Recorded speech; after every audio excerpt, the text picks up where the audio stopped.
Hello and welcome to the second episode of the Allo and Ace podcast. I am the Allosexual. And I'm the Asexual.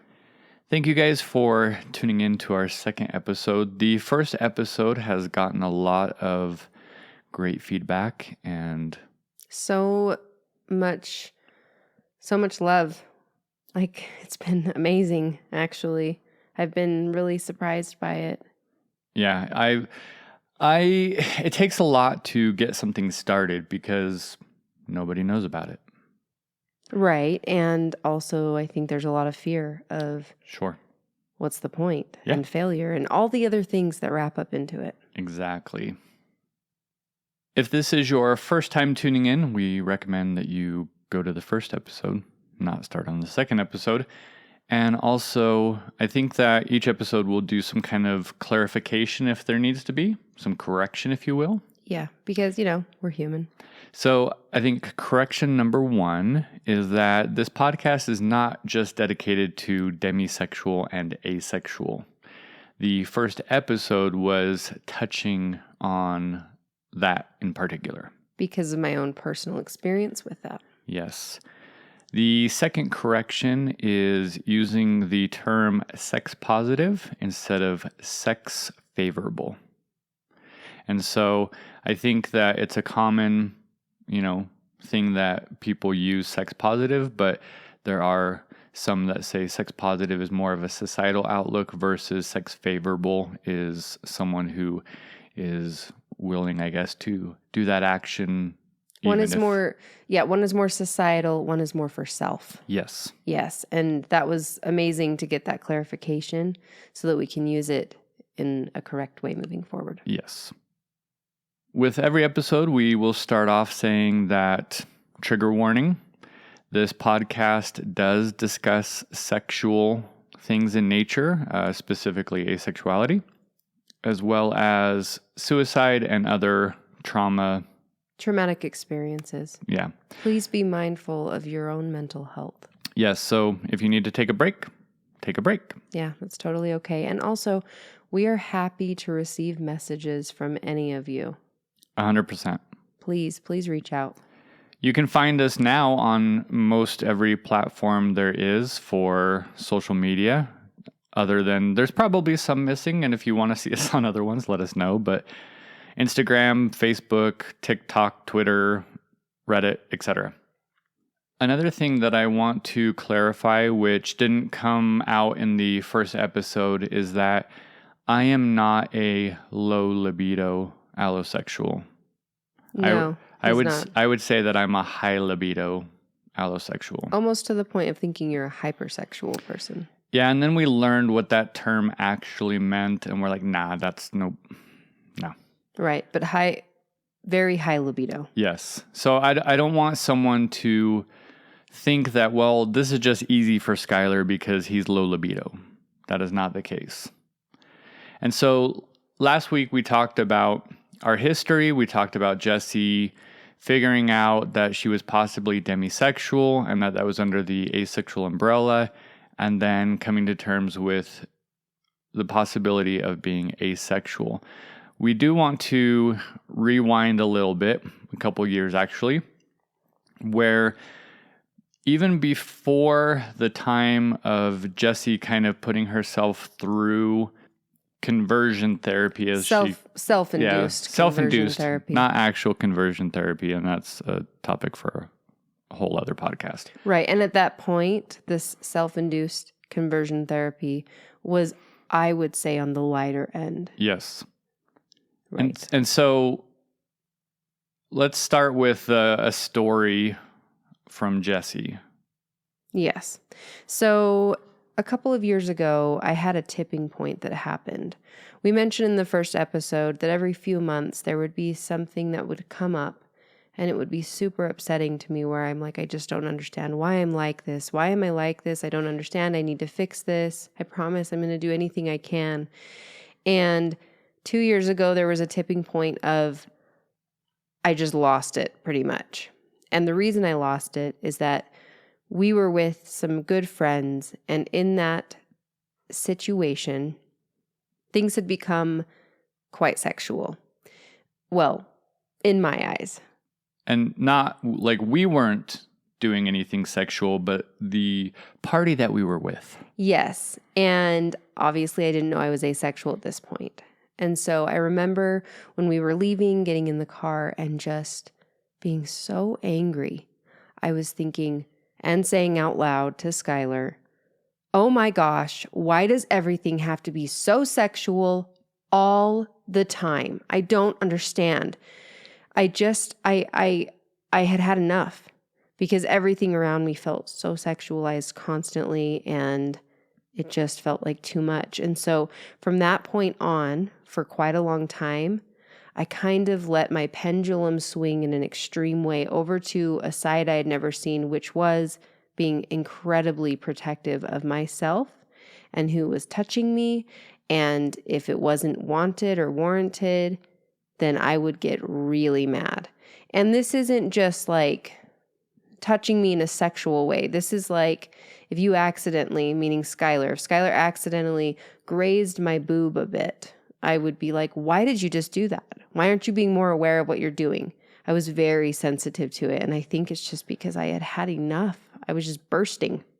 Yeah. And it got to the point where I also, I didn't understand that. First off, this was before the demisexual even thought and anything like that. So I would, do things here or there to try and warm you up and get you in the mood.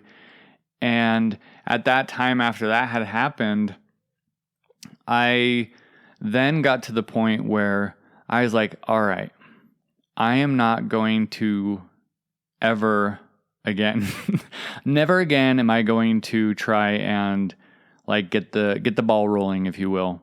Right. Because I was so angry about it. But in this anger though, Skylar, I was so angry, and at the same time I was feeling so broken and bad because I'm like, why do I feel so strongly about this? I love this man so much, but I feel so violated if it is out of nowhere that you are touching my inner thigh or accidentally, cuddling with me and your hand reaches over to get adjusted and it ends up on my boob a bit and you go, oh, sorry. And it's like, oh my gosh, how dare you?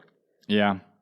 It was a mess. I was very, very upset. Yeah, like I would be the big spoon and I would purposely have my hand down by her calf. So it was pretty much nowhere near anything that can come off as trying to do anything sexual.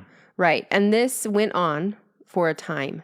Yep. Until I hit another breaking point of, okay, I don't like being fearful of things. I've got to figure this out. I've got to force myself to try other things to break this because this is ridiculous. I need to break these walls down. I need to do whatever I need to do. Yeah, I have these walls up because you're my husband. So if you say anything or do anything, it's really personal. And right. it's really pointed. Right. Yep. And religion and all these things, like it's got to be because of religion and it's got to be because of like patriarchy and stress and just anything I could blame it on. And trying to like steer clear of like the dutiful wife. Right. So from that point began the even more extreme self-conversion therapy of purposely putting myself and Skylar included in other ways in incredibly sexual situations to just push through it. Because if I can break these walls down, then I'll be more sexual with my husband. Yeah, if I can see that it's just this fun, liberating thing and break it down, then I can just be free of this now. And then maybe I'll just think of it more often and it's not a big deal and it doesn't have to be so serious. So I'd say I had us going to the most extreme possible in my eyes of trying to break down these walls. And it did include others. And it wasn't hard to find that because we're in a community of people that practice a lot of ethical non-monogamy. So we just had anyone around us that we could kind of approach Eeny, and meeny, talk to. miny, mo. Yeah. And not to say that everyone was just No. wanting to, no, but we felt comfortable enough to broach the situation. Yes. And through doing that, it was a constant battle of talking through it, talking myself into it, and feeling by the end of it, of actually taking action, it was so incredibly neutral. Like I just felt so neutral about it, which was even almost apathetic, I'd say, actually. Yeah. I became apathetic towards it, but it honestly felt like progress. Like, oh, okay, at least I have apathy instead of negative. I think part of the reason why you thought that it was neutral or that you had that empathy was because you didn't have jealousy. Right. There was no worry in that sense. And it's because of, those that we were putting these situations in were people that we highly trusted. All the people that we love and hang out with a lot, we highly trust and love them. Yeah. So there wasn't some threat of they're going to steal Skylar away from me. It seemed like the perfect opportunity and the perfect safe space to do this, even though it was incredibly abusive to myself now looking back. Yeah, certainly. So we did these things, okay? So then flash forward where we were on the first episode. Yeah. And the Barbie movie comes out. The Barbie movie comes out, yes. Well, actually, I have a side story, and this is interesting. Okay. So Skylar and I took a trip to London right in the middle, or right before figuring out that I'm asexual. And there we get to our first Airbnb. We go into the bedroom, and there's Queen Elizabeth on the wall. And Skylar says something to the effect of, Queen Elizabeth's going to get a show. I don't know, something ridiculous. Yeah, just being silly. Like, I wasn't serious. Yes, he wasn't being serious, but guess what? In my mind, I was like, yeah, shit, the pressure is on. I got to have vacation sex. It's got to be a thing because that's what you're supposed to do on vacation. And we didn't have sex in front of Queen Elizabeth's picture. No, we didn't. But it was on my day every single day of that trip. And that trip was, I think, almost 10 days long. Yeah. And guess what? Unfortunately, I'm sorry, Skylar, to say unfortunately, I did give in to those pressures. We did have sex on the last day that was possible. And it's because I took that 9-10 days to wrap my head around it and then came to a neutral place with it and was able to do that. And It just is just interesting to think of that. It was right before figuring this out. Well, and it's always interesting, like hindsight being 2020. Now we can look at a lot of things over the last 6 years and be like, yeah, that makes sense. Oh, yeah. I mean, we can look at things from everything. Yeah. And I can look back at that and think you would never say something like that going into a bedroom again. No. Never. And we'll talk about that more in I don't know that it'll be this episode, but future episodes as well. Right. What he's talking about is things that have been said that are incredibly problematic now, looking back. That on both ends, Yeah. And just that words mean something and they can be stained in your brain forever. So it'll be interesting to talk about that. Well, and maybe we'll just say this part is that there's the old saying that sticks and stones might break my bones, but words will never hurt me. That is a complete bullshit saying because your bones will heal, but you'll never forget words. Ever. You just won't. You'll always remember what someone said. And the words of the past affect the future. Well, you'll remember what they said, but more importantly, you'll remember the way it made you feel. Yes.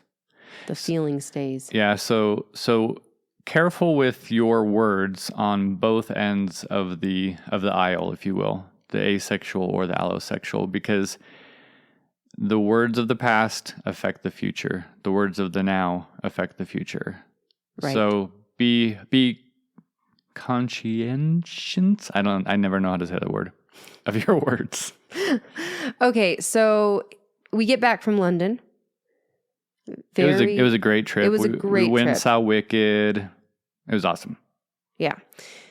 We get back And it was very soon after. I want to say within like, what would you say, a week? Well, that was what, end of July? It was the very end of July, yes. And then August was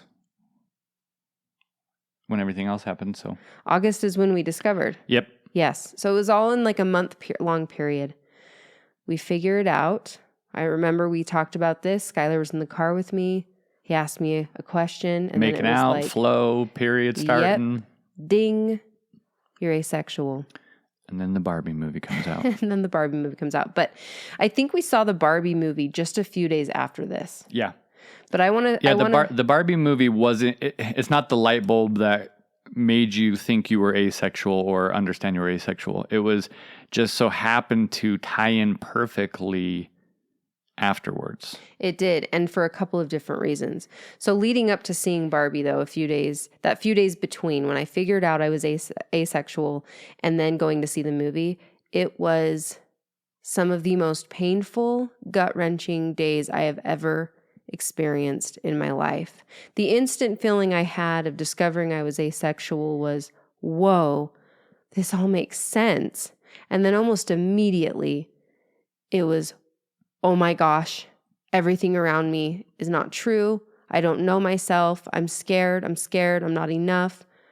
What are we going to do? Skylar, what is Skylar going to do? Is our marriage going to be okay? I didn't even know the statistics at this point either. Well, and I also initially didn't have, I don't think, any reaction. I don't think I fully at that point understood like what it truly meant to be asexual. Probably not, but you did say that you were instantly relieved. And I think we did say that in the last one, didn't we? If we did, we'll repeat it. We'll repeat it, yes. I felt an instant relief in the sense because I was like, oh, it's not me. And it's not that you have these walls up because of trauma or religion or what, but I didn't fully, I don't think, understand what it meant. I just knew that I felt like something come off my shoulders, which actually even more so comes out later.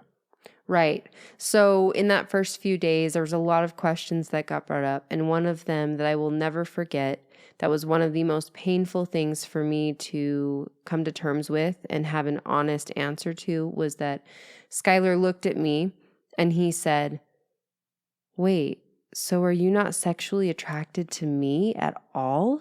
Because at this time, we thought that you were demisexual. Right. And I could live with that. I was super comfortable with demisexual. I was like, oh, I still have it in there. I just need a connection. Okay. And so I had that realization after like looking on Reddit and looking at definitions. And I'm like, wait, whoa. You're not. I was like, so you don't look at anyone sexual? No, I've never. But the big question was, wait, and then, do you not look at me sexually at all? Well, and that's where I tied it. And I'm like, okay, you don't look at but you don't look at me either? Yeah, so I sat there and I stared at him. And that's when I connected the dots that there is a big difference between aesthetic attraction, romantic attraction, sexual attraction. And I wanted to die. Honestly, I wanted to die because I sat there looking at him and I thought, this is a man that told me just a few years before this that he needed to feel sexually desired. And that's why we brought up the words can really, really hurt. Yeah. So then fast forward a few years and he's asking me this and I know almost instantly, holy shit, I'm not sexually attracted to you. And so I looked at him and I said, no, I'm not.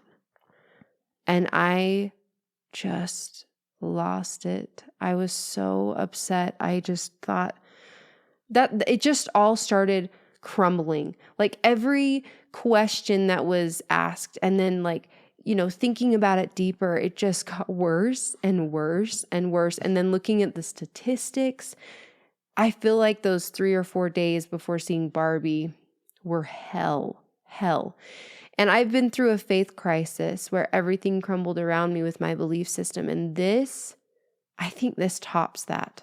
This was just unbelievable.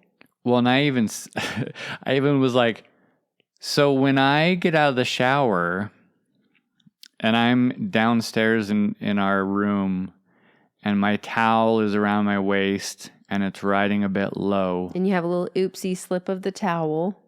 I was like, I was always trying to be like, look at me, baby. Oh, is she looking at me? And she's like, your towel's too low. No, I'm just Literally, no. Literally, it would be like, no, it would be like this. His towel would slip a bit, and I'd be like, oh, cutie bum.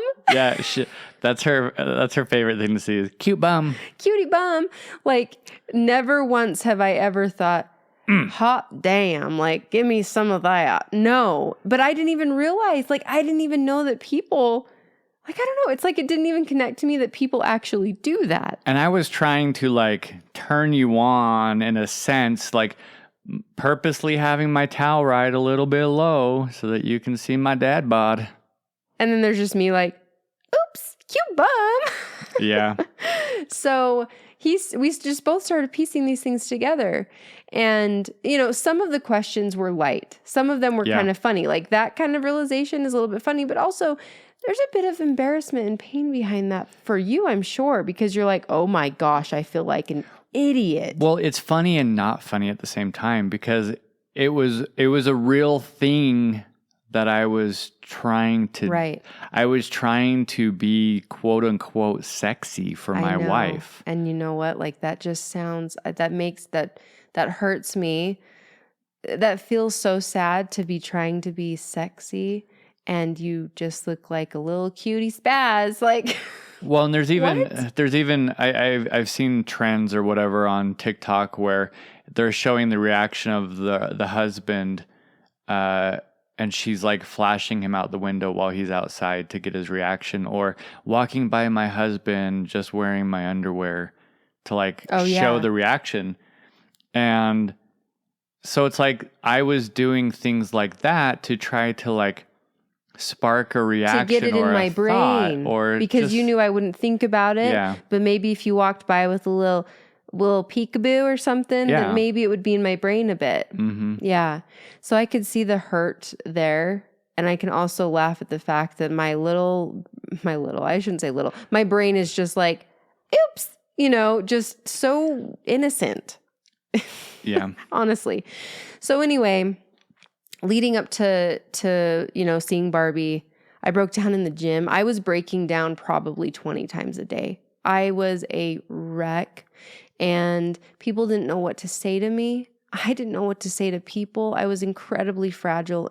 Everything felt like an attack on me and Skylar, like just falling apart. Like we were just going to not make it. Well, and I don't think people fully, there are going to be some people, but there's going to be some people that don't fully understand when you said faith crisis. So when you belong to a fundamental church that believes that they have the only truth out there, like complete truth out there, and you for yourself discover that it's not the truth for you, but your whole life is based around it. Yeah. And everything you've done in your past, everything that you did, your beliefs, the way that you eat, the way that you drink or don't drink, the underwear you wear, in this case, all of a sudden, everything crashes. You have no answers. And everything changes. And everything that you thought was the truth is not the truth for you. Everything crumbles. Right. And so think about that. Like think about, maybe this can be the example that would, for the people who can't really see that. Assume that you thought that your biological parents were your biological parents, and then you stumble on something that indicates that you were adopted and you had no clue.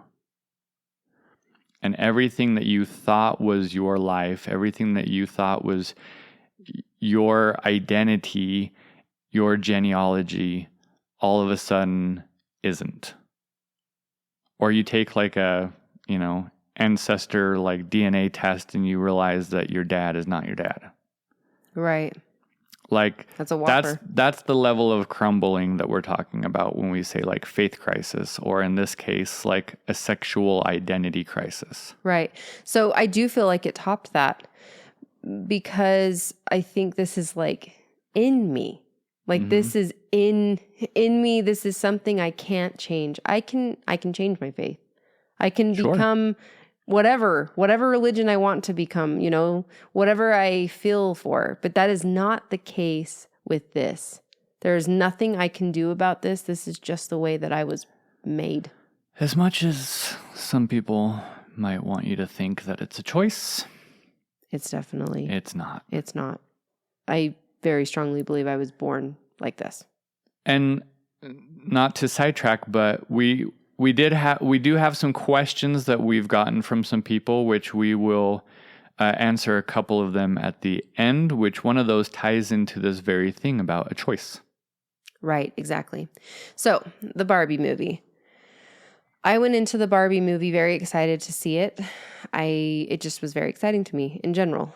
And the first part of it that got me was when the whole speech was happening by America Ferrera telling Barbie that she's enough.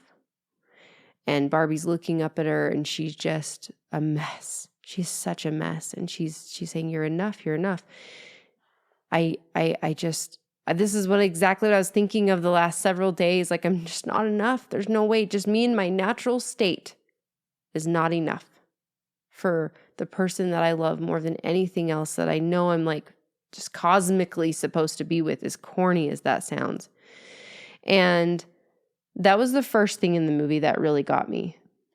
But there was going to be this huge bomb that came down on me just a couple days later that I would heavily have to process. And that is the first time that Skylar and I decided to be intimate after figuring out I was asexual. I was terrified going into it. But how scary could it be? I've done this a lot of times. We've been together 6 years. Right. So I put that guard down and then we got into it. And I don't want to be too graphic here, you know, but I'm laying there and there is this sheer panic that comes over me. And I'm just staring up at Skylar and the motions are happening and I am lost. I am like, oh my gosh, I don't know what I'm doing. I don't like this. I don't like this at all. Why am I not like enjoying this in any capacity right now? Why is my mechanical brain only working? Why is my anatomical brain only working? Meaning that before this point, anytime I ever had sex, I was able to just have little blips of this little mechanical mind that I had, or anatomical seeing mind into sex, where, you know, little blips of that would come in and I'd be like, shh, no, you're supposed to act this way. So and like we indicated in the first episode, there's no problem with that between us. Right. My body responds very well to what is happening. Okay. It's not a one-sided situation where I'm just like getting your kicks off. Yeah. One and done situation. Right. So I realize in this moment, or in these moments, in the literal act of sex, that I had built up this persona since I started going through puberty, this sexualized persona that protected me at all costs, that would step right in any moment when a sexual conversation was happening. And I mean, I'm starting from, you know, like puberty, teenager times, like in those little ways she would step in and just be normal. She was able to make sure she was normal in front of other people. And then in such bigger ways as I became an adult and started having sex with my partner. And I had no idea that I had this persona until she was dead, until she was gone. And I was like, oh my gosh, oh my gosh, oh my gosh, I need this back. Why can't I have this? Like, where is she? I didn't even know I had this protector. And Well, and I had it was, said right afterwards, I was like, you were not there. no, my mind, I was terrified. I was absolutely terrified. I was violated. Like, it was all so violating. And my mind was so like, I don't have any other way to explain it but anatomical and mechanical in how I was thinking about sex. And so in my head, I'm thinking, this is how I actually think of sex for real? Oh my gosh. Well, and I will clarify as well that I was never instigating. So this would have been brought on by you instigating, I believe. Yes. Yeah. You wouldn't instigate because of the previous things that Yep. had been happening. So it was me that instigated this, you know. I needed to get on this and get through it and get over it and figure it out. And so this is how the second part of the Barbie experience happened. And if you haven't seen it, this might be a bit of a spoiler. I Maybe mean, not, though. it's been out forever. It has. It's time. It's time. It's time, guys. So in the movie, she's dancing at this disco party pretty much at the beginning of the movie. And she has this moment where she stops dancing and she says, does anyone ever think about death or dying? And everything stops. Well, and there's a literal record scratch. Yes. Everything goes silent. She realizes instantly, like, oops, that was weird of me. And she covers it up and she keeps it going. And the next morning, she wakes up and everything is wrong. Everything is so wrong. Her feet are flat. Her hair's messy. She has bad breath. And she is begging to get her old thinking ways back. And that is exactly what happened in the moment I realized my sexual persona was a thing and that she had died.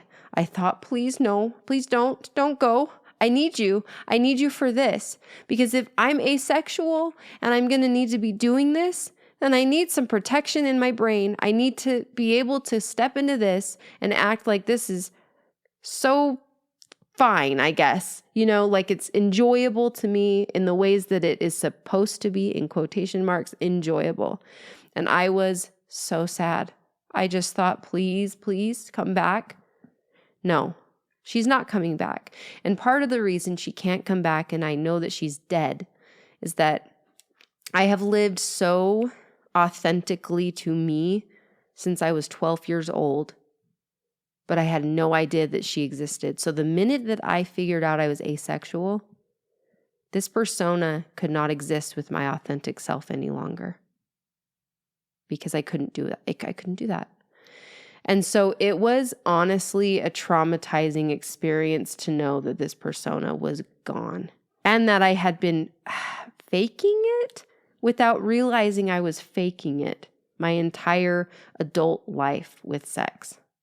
I was experiencing sex for the first time as I actually really do experience it.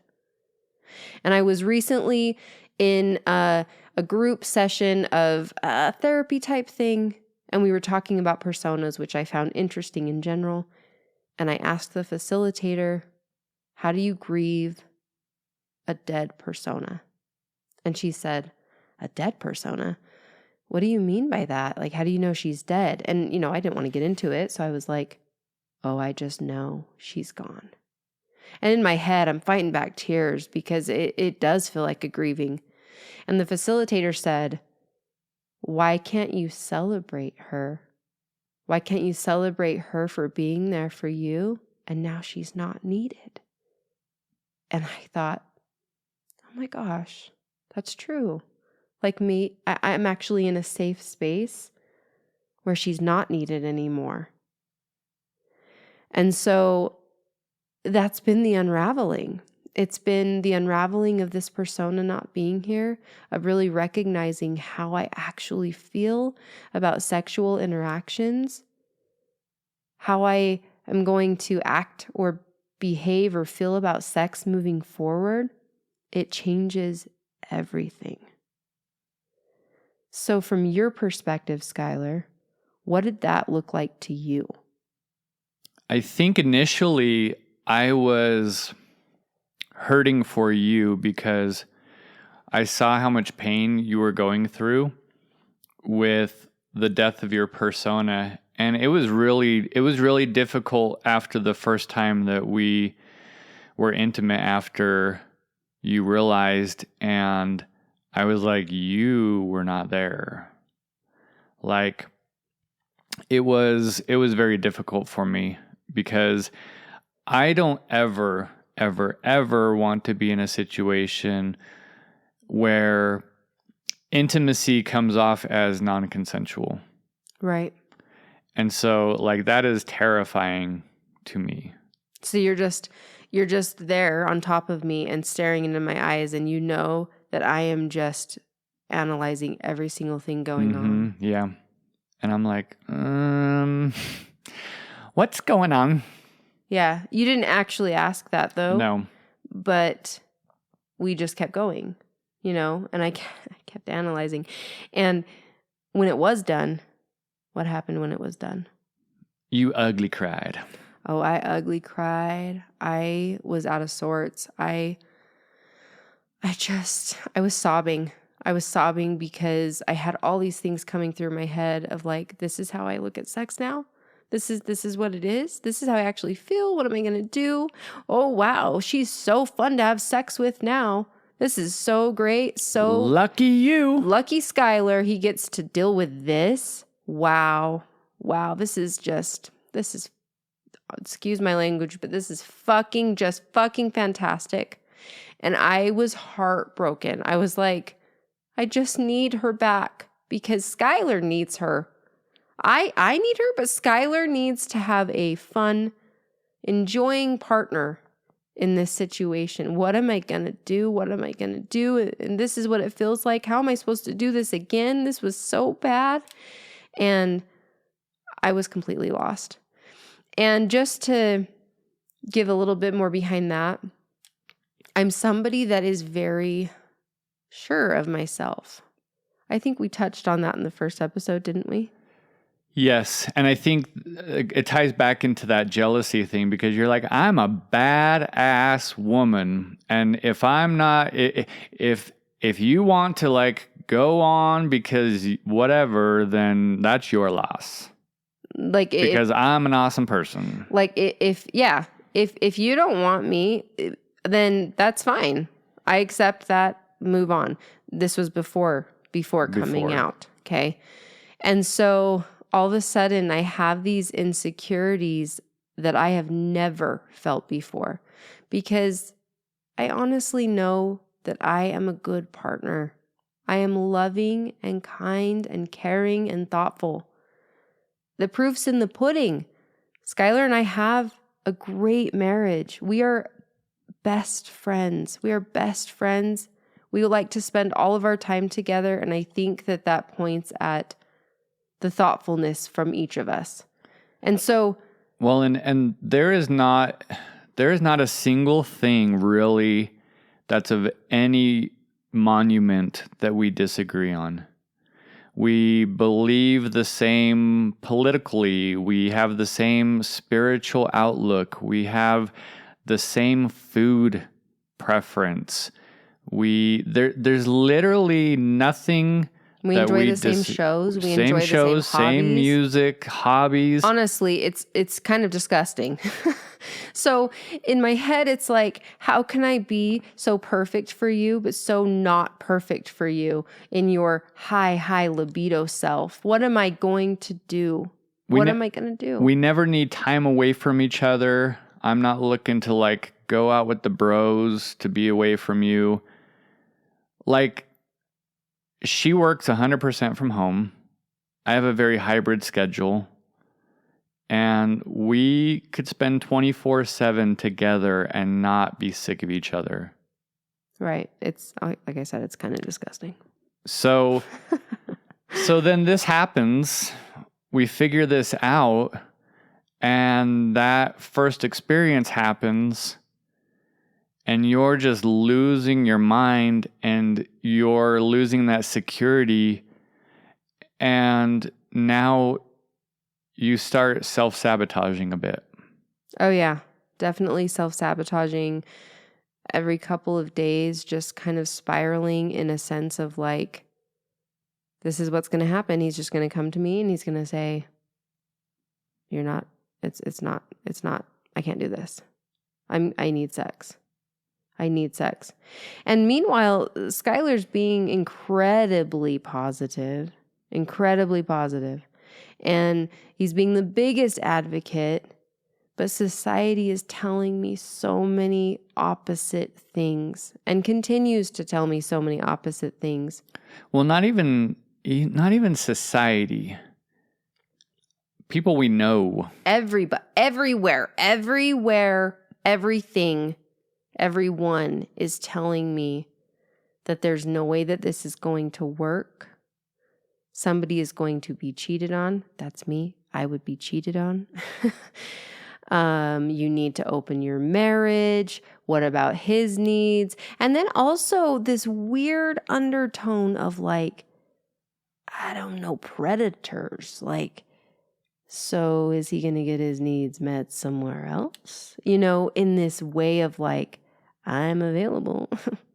And it's like, whoa. But also in the other way too of, Jesse, you just haven't, had the right lay.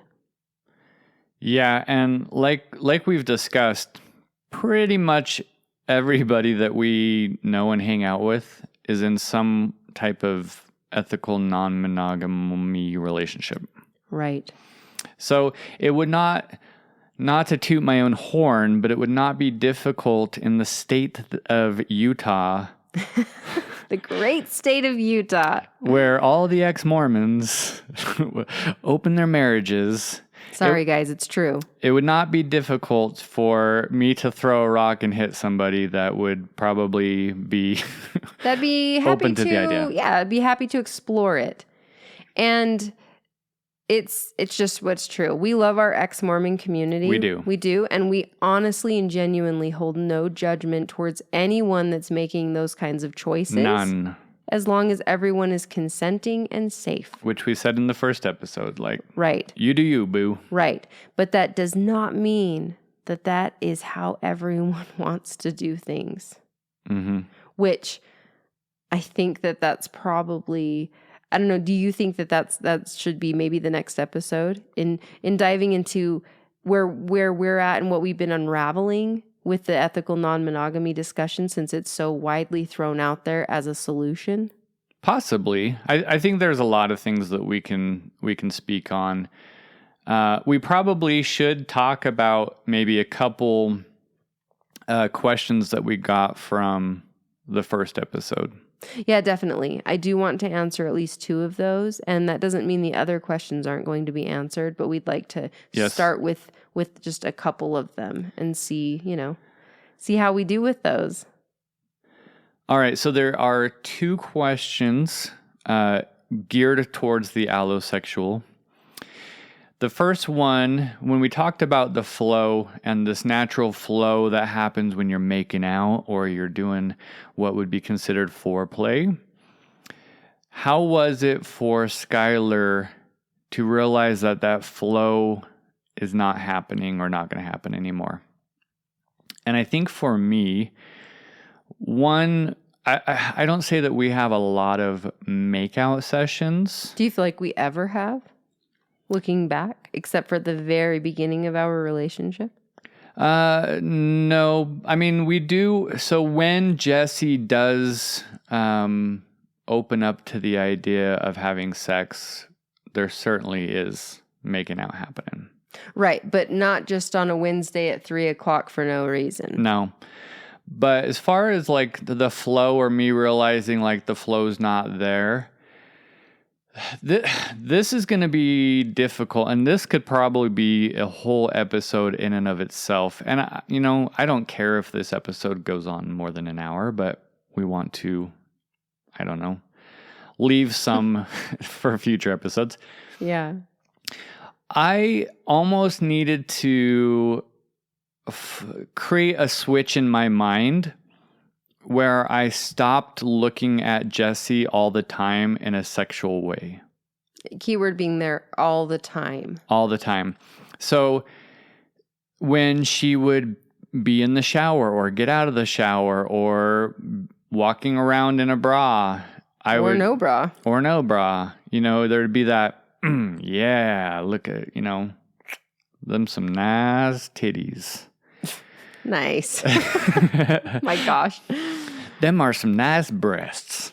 But... What? Breasts. So, okay, now I'm uncomfortable. so there was this level of like having to create like a switch and being like, she is asexual. She doesn't... Maybe we need to talk about that, actually. We will. I think we'll talk about that next in another question. But in my mind, there's this level of like separating daily life with sex and not sexualizing you really without you wanting to be sexualized. Mm-hmm. And so I think that helped because that certainly helped me understand like the flow. And I will say that even 2 years ago, I created this boundary of saying, you don't ever have to worry about me rubbing your back and having that lead to an expectation. You're not doing getting behavior. I 100%, if I'm offering to rub your feet, if I'm offering to rub your back and give you like a full-blown massage, I was nationally certified as a massage therapist. I am not doing this to try to trick you into then giving in. Right. And so that helped. You feel like that helped build this up a bit to be able to say, okay. Yes. Pretty much. And I said, my body is going to respond because I'm touching your naked body. And so if you notice that I'm excited, that doesn't mean that I'm hoping or trying to get something. Right. And I feel like that worked well. I was like, yeah. Okay. It seemed like a good boundary that was put up and we followed that. Yep. And so that I think helped with not having an expectation of a flow. So if my advice, I guess, to the allosexual, if you will, is to make sure that there's an intent with touch. And that intent should align with your partner's intent for that touch. So giving a back rub should really just be a back rub. Unless your partner is saying, I would like you to give me a back rub and let's see where that leads. Right. Yep. The second part of that question is, how do you handle your wife or I say wife because that is our relationship, wife and husband. Mm-hmm. However it is in your relationship, non-binary. We do use spouse or partner quite often. Partner, spouse, whoever the asexual versus the allosexual or the sex favorable, etc. So how do you handle your wife not being sexually attracted to you? How do you get over that? Especially with, like she said, for a long time, that was a big thing that I said is I need my partner to be sexually attracted to me. Or to be desiring me. Desiring me. I basically was like, well, do you desire anybody? No. Okay, then. Not in that way, I don't. So my partner, my wife, doesn't sexually desire anybody, including me. So it's not like I'm worried about her being sexually attracted to someone else because she's not sexually attracted to anyone. And so that one was more, I think, letting go of my own ego or trying to understand. And again, these are my thoughts and my opinions. I'm not indicating that someone has an ego or whatever, but this is the way that I interpret it or the way that I look at it. So I need to look at myself and say, why is that an insecurity?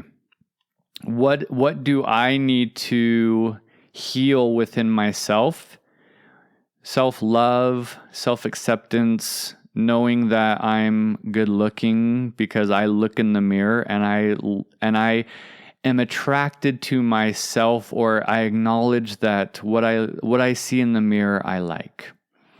And so getting over my ego of thinking that I need my wife's approval of what I look like, or that she is sexually attracted to me. Right. Do you think, though, that it helped that you know that, okay, no, I don't desire you sexually, but I desire every other part of you completely and wholly and unconditionally? Yes, and in our relationship, that certainly is the case, where my wife wants back tickles, she wants to cuddle, she wants the spooning, she wants the massages. I'm very romantic. I cuddle we're very affectionate. Okay, so we don't make out a lot. We kiss throughout the day, like normal, like lovey kisses. Yes. But I will say that you probably are open to all of these things because you know that there's no getting behavior with any of them. It's true. I actually trust what Skylar is saying when he says he's not trying to get something. So I will rub her back, I will rub her stomach, I will rub around the chest area without the intention of trying to turn her on. Every single night. Every Nearly. night. Right. And like I said, my body reacts because it does, but I'm not intentionally trying to be like, oh, you turned me on, so this is your fault. He's not like, well, I got a big heart on, so there's no comments. Although I will say you used to make comments a lot. Yep. In the morning, you would say, whoa. And I'd be like, and cool. But now you don't do that because you understand that almost makes it seem like you're trying to get me to recognize that you have this big old. Yeah. And so I think that helps. So being able to establish those boundaries with your partner in the sense of having that honest belief that the touch is intentional and what the meaning behind it is, and standing behind what you say. So if you truly say, I want to give you a back rub without it going anywhere, truly mean it.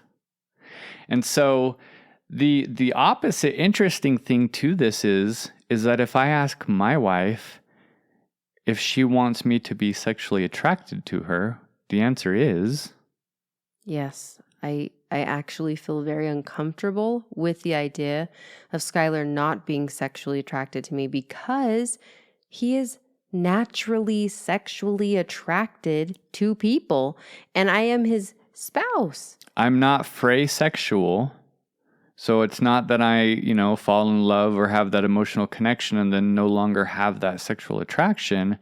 I am allosexual through and through. Yeah, I think it would be more scary and more dangerous if you all of a sudden weren't sexually attracted to me, because that is your natural state. And so some might say, well, is that fair? Yes, because an asexual person, in the definition of it, is not going to be sexually attracted. So why should I have that expectation that my wife is suddenly or, magically going to break that asexuality to the core to become demisexual when she's not? And I'm just not, guys. Self-acceptance that my wife is not sexually attracted to me, but I am sexually attracted to her. Right. And then the third question is to you, which is, if you could change being asexual and becoming allosexual, would you? When I heard this question or read it, Skylar read it out loud to me. Oh, I don't know. I kind of had this weird gut feeling. I was like, would I? And the answer is that right now I am on a massive journey to self-acceptance, which is incredibly painful at times. It's incredibly loving at times. It's joyful. And There are some days that are so hard. Today was one of them. I posted the picture on Instagram, that first picture out of the 3, and I had just had a breakdown. Like today has been a hard self-acceptance day. But guess what? I wouldn't. And one of the reasons is because, honestly, it seems exhausting to be allosexual. I'm like, damn, is that really what's going on in people's heads all the time? How exhausting. But I want to ask you the same question, Skylar. Would you choose to be asexual in this now? The answer would be yes. Okay.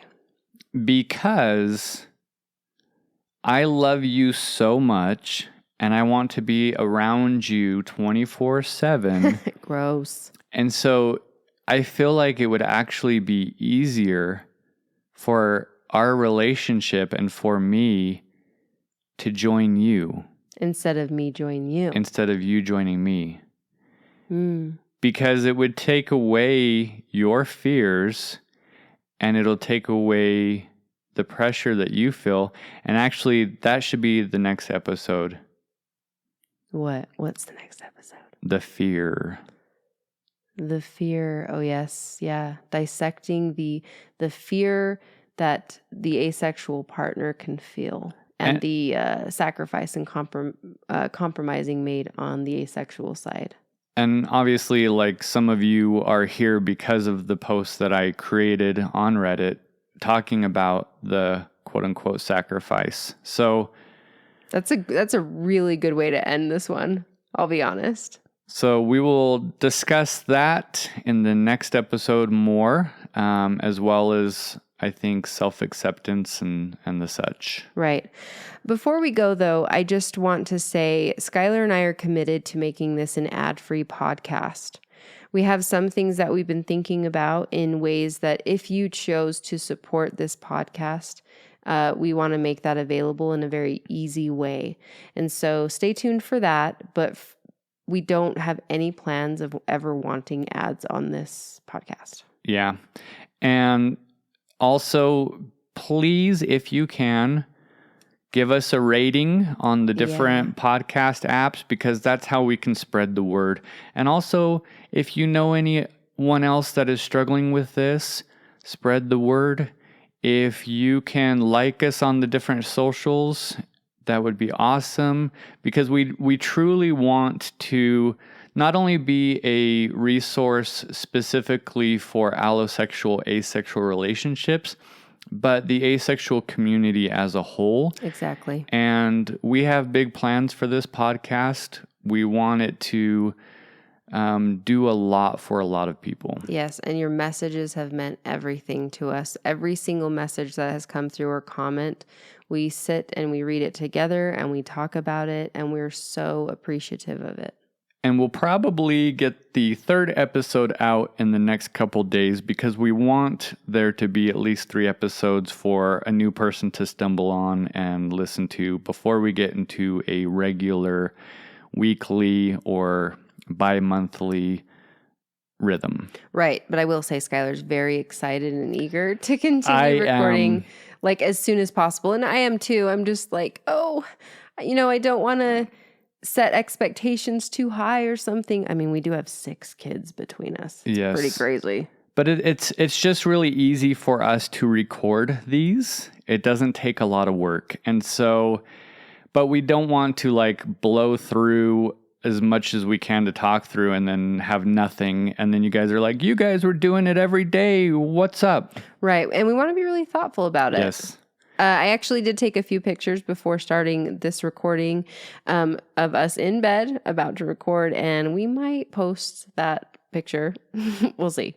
So again, thank you guys so much for listening, and follow and stay tuned for the next episode. We look forward to it. Bye.